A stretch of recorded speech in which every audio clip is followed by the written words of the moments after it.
नमस्ते।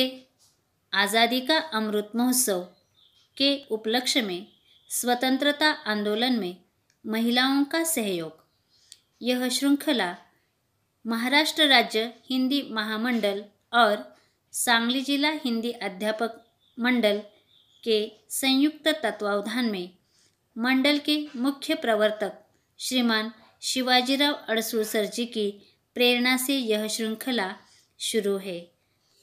मैं संजीवनी जयवंत मोहिते, छत्रपति शिवाजी विद्यालय दुधुंडी की हिंदी अध्यापिका, आप सभी का तहे दिल से स्वागत करती हूँ।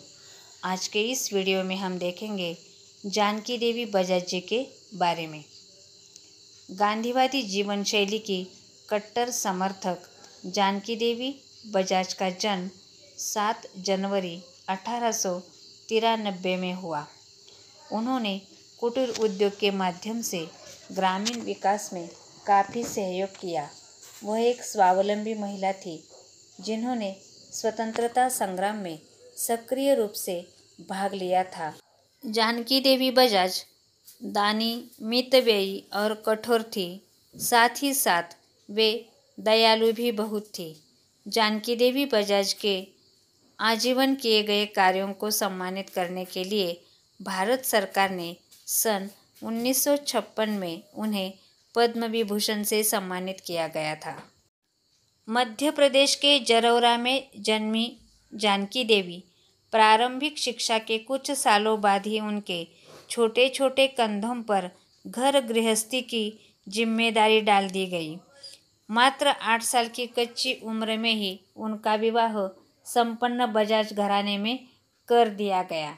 विवाह के बाद उन्हें 1902 में जरौरा छोड़ अपने पति जमनालाल बजाज के साथ महाराष्ट्र के वर्धा आना पड़ा। जमनालाल जी गांधी जी से प्रभावित थे और उन्होंने उनकी सादगी को अपने जीवन में उतार लिया था। जानकी देवी भी स्वेच्छा से अपने पति के नक्शे कदम पर चली और त्याग के रास्ते को अपना लिया। इसकी शुरुआत स्वर्णाभूषणों के दान के साथ हुई। विनोबा भावे बजाज परिवार के आत्मिक गुरु थे। जानकी देवी की बच्चों से निश्चलता से आचार्य विनोबा भावे इतने प्रभावित हुए कि उनके छोटे भाई ही बन गए थे। भारत में पहली बार 17 जुलाई 1928 के ऐतिहासिक दिन को जानकी देवी अपने पति और हरिजनों के साथ वर्धा के लक्ष्मी नारायण मंदिर पहुंची और मंदिर के दरवाजे हर किसी के लिए खोल दिए।